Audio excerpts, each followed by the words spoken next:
Moi je suis Laurent Théophile, je suis directeur salarié de cette antenne départementale.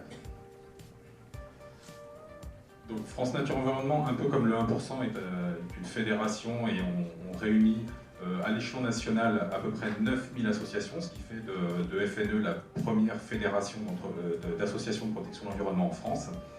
Et nous, en Haute-Savoie, on fédère un petit peu plus de 50 associations maintenant pour 350 adhérents.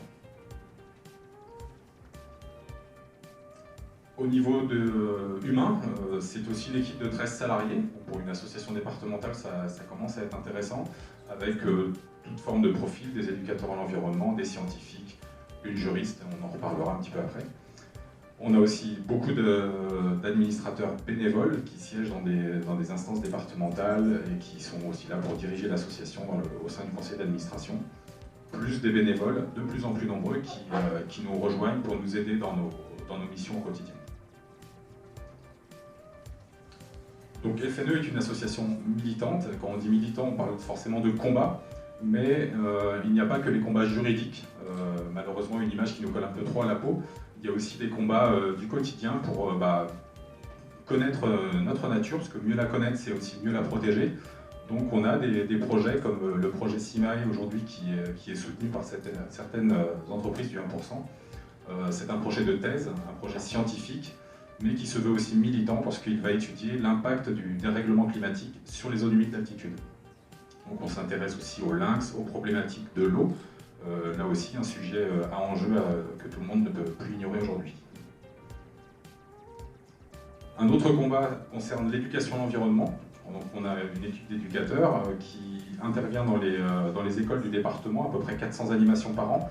Mais on essaye aussi de sensibiliser tous les publics, le grand public sur des événements nature, des conférences et des choses comme ça, mais aussi les élus, et on travaille énormément avec les collectivités pour les amener à mieux prendre en compte l'environnement de leur territoire et avoir des projets qui soient compatibles avec les enjeux.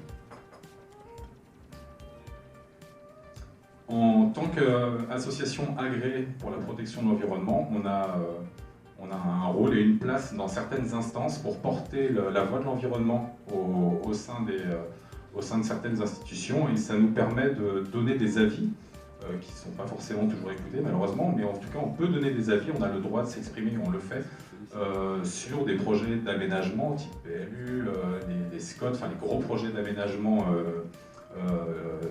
du territoire, mais aussi participer à alimenter, à faire évoluer certains projets d'aménagement en montagne, par exemple, on va aussi en parler, pour essayer de les rendre un peu plus respectueux de l'environnement. Ces contributions sont aussi livrées au public, puisqu'on essaye de donner au grand public des moyens pour s'investir aussi à son niveau en tant que citoyen sur ces projets, et donc répondre aux enquêtes publiques quand ils le peuvent. Donc je le disais, donc, parfois nous ne sommes pas écoutés et ceci nous impose en dernier recours, sans jeu de mots, à tenter des recours en justice. C'est pas forcément l'action qu'on apprécie le plus, et heureusement c'est pas celle qu'on fait le plus, mais c'est celle qui est le plus marquante. Et je prendrai comme exemple ce qui se passe aujourd'hui à Borgard, à la Clusaz, une retenue collinaire, dans un projet pour lequel on a contribué aux enquêtes publiques, on a essayé de faire évoluer les choses, on a toujours été dans la concertation, on a travaillé avec des collectifs locaux, mais le projet avance au détriment de la ressource en eau, des espaces naturels. Donc avec plusieurs associations, on a fait un recours en justice et l'arrêté d'utilité publique du projet a été suspendu par le tribunal au mois d'octobre. Donc le projet n'est pas pour autant enterré, mais voilà, on reste vigilant et on sait que c'est un combat qui va durer encore probablement plusieurs années. Et le revers de la médaille de ces combats, c'est que, de ces combats et de ces victoires, parce que heureusement on a de plus en plus de victoires, ce qui montre que nous ne sommes pas totalement des illuminés. Nous faisons respecter la loi et on va dire, nos positions sont toujours alimentées et on va dire construites en fonction de textes et du code de l'environnement. Donc voilà, ça nous attire les foudres de certains élus Aujourd'hui, bah voilà, c'est un peu notre quotidien, mais ce qu'on retient, nous, de cette année 2022, qui a vu bah voilà, des manifestations avec un petit peu de déchets sur notre parking et celui d'Aster, avec Anne-Laurence qui est là.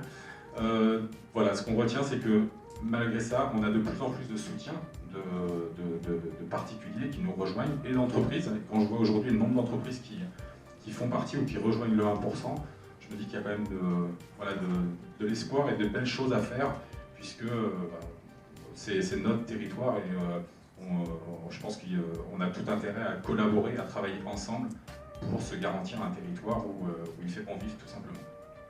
Voilà, pour finir, je remercie le 1%, Isabelle et toute son équipe pour l'invitation.